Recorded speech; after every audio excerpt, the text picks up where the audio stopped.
Chapter 10. The Cid is reconciled with Don Alfonso.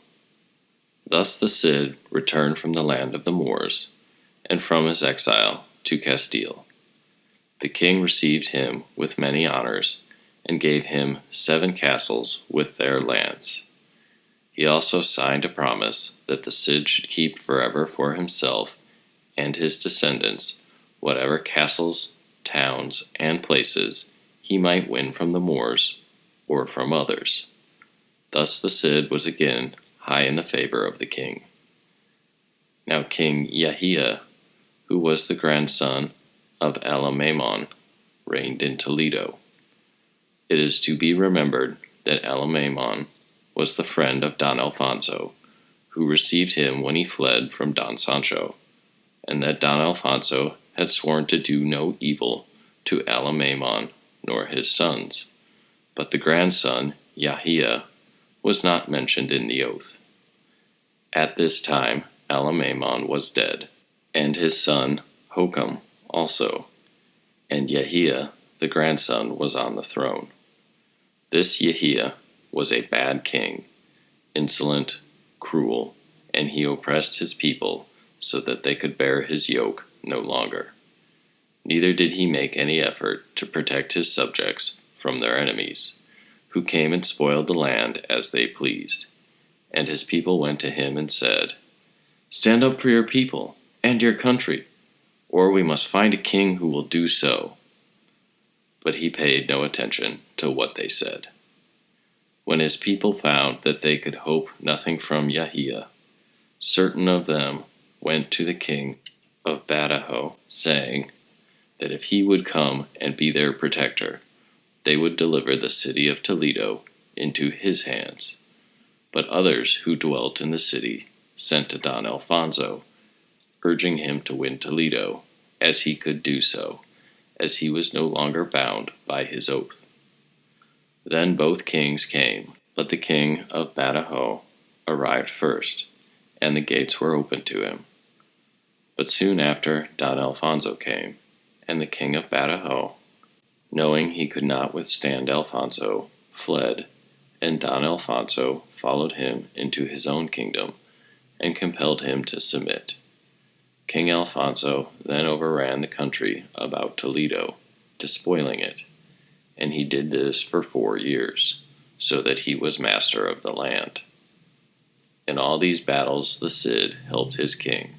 The son of the Cid was slain, a young man who was well beloved, and who promised to be much like his father. King Don Alfonso had for several years cut down the vines and trees, and destroyed the harvests in the country around Toledo, so that the people were not able to store up provisions in that city. And now Alfonso made ready to lay siege to that place. When this news was known, men came from all parts of his kingdom to take part, and King Sancho Ramirez of Aragon came also with the best of his knights. There came also Germans, Italians, Frenchmen, and men from other countries, for this war against one of the chief strongholds of the Moors interested all the Christians of Europe.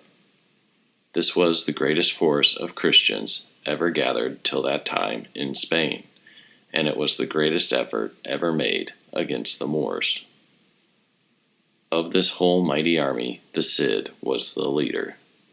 In the spring the host began to march, and when they came to the ford of the Tagus, the bravest feared to pass through the swollen river, for it was a great torrent. But there was a Benedictine monk in the camp, named Lezines, who being mounted on a mule, led the way and passed safely. Though Toledo was the chief stronghold of the Moors, and they defended it as long as they could, knowing it was the very heart of their empire, and though the flower of the soldiery of Spain and all Christendom took part in that great siege, unfortunately the details of this conflict have been forgotten, and the chroniclers omitted to tell them. But we know that there was a long siege, and that many struggles took place, and that the army of Alfonso was at last almost in despair of accomplishing their purpose. Then it is told that when Don Campeador, the Bishop of Leon, was engaged in prayer for the success of the Christian army, Saint Isidro appeared to him, saying that in 15 days the city should be surrendered. So it came to pass, for the gates were opened on May 25th, 1085. The first Christian banner that entered the city was that of the Cid, and the Cid was made the first Christian governor of Toledo.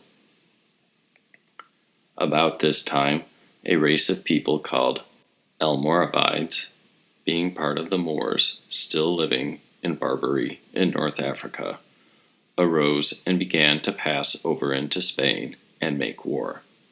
They came with such force that they threatened to overturn the throne of Don Alfonso, who, having enough to do to defend himself, sent for Alvar to come to his assistance with his men, and to leave the city of Valencia and its king, Yahia, to take care of themselves. The Cid afterward made war on the king of Denia, and laid a great part of the country to waste. Having done this, he pitched his camp near Tortosa, and cut down everything before him, orchards and vines and corn. When Don Alfonso saw this, he sent for Don Ramon to come to his help. Don Ramon, desiring to take revenge for his former defeat, gathered a great army of Christians and Moors, so vast that they thought the Cid would not dare to fight them. The Cid realized that it would not be wise for him to meet this great host, so he considered how he might scatter them. And he got among the mountain valleys, where the entrances were narrow, and he fortified these points, so that the Frenchmen might not be able to come into the country. On the next day, Don Ramon came in sight, and camped 3 miles away, and at night sent spies to view the Cid's camp. The next day, he sent word that the Cid should come out and fight, but he received the answer that he did not wish to have any quarrel with him, but that he and those with him should pass on to their homes. Then Don Ramon's army came nearer, and defied the Cid, saying that he was afraid to come out and fight. But the Cid cared nothing for this. They thought he refused because of his weakness, but he did it to wear out their patience. On the next day, the Cid sent some of his men away to pretend that they were fleeing, and so arranged this that the French would see them, and he instructed them what they should say when they should be captured. The French pursued these men and took them, and asked of them what the Cid intended to do. They answered that he intended to flee that night by way of the mountain. They also said that the Cid did not think Don Ramon intended to give him battle, or he would not have awaited his coming, and they advised Don Ramon to take possession of the passes by which the Cid intended to escape, and thus he might easily capture him and his men. The Frenchmen, upon this, divided their force into 4 parts, and sent them to guard the mountain passes, and Don Ramon remained with 1 part at the entrance of the valley. Now the Cid had sent his Moors forward to the passes, where they had hidden in ambush, and when the Frenchmen began to ascend the mountain, the Moors rose from their hiding places, and slew many, and took many prisoners. And the Cid went out and attacked Don Ramon, who was thrown from his horse, but his men put him on another. The battle lasted a long time, and was bravely fought, but in the end the unconquerable Cid won the day. The Cid took 1,000 prisoners, and many chiefs, and he put them all in irons. He reproached them also for coming against him, saying that he was engaged in good service, taking vengeance upon the Moors, and that he had done the Frenchmen no wrong, but they had come against him through envy. He took their tents, and horses, and arms, much gold and silver, and fine linen, so that the spoils made him and all of his men rich.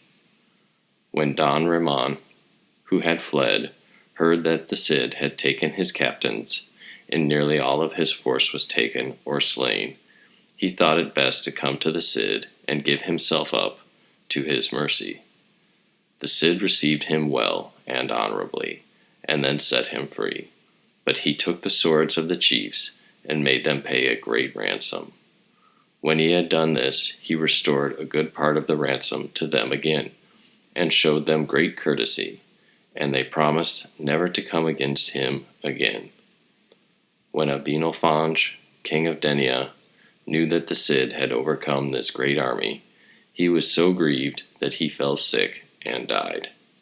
He left one little son, placing him under the guardianship of 2 men, who were the children of a man named Buxar. One of these guardians was to hold Tolosa for the little king, and the other to hold îþið, and a third, who was their cousin, was to hold Denia.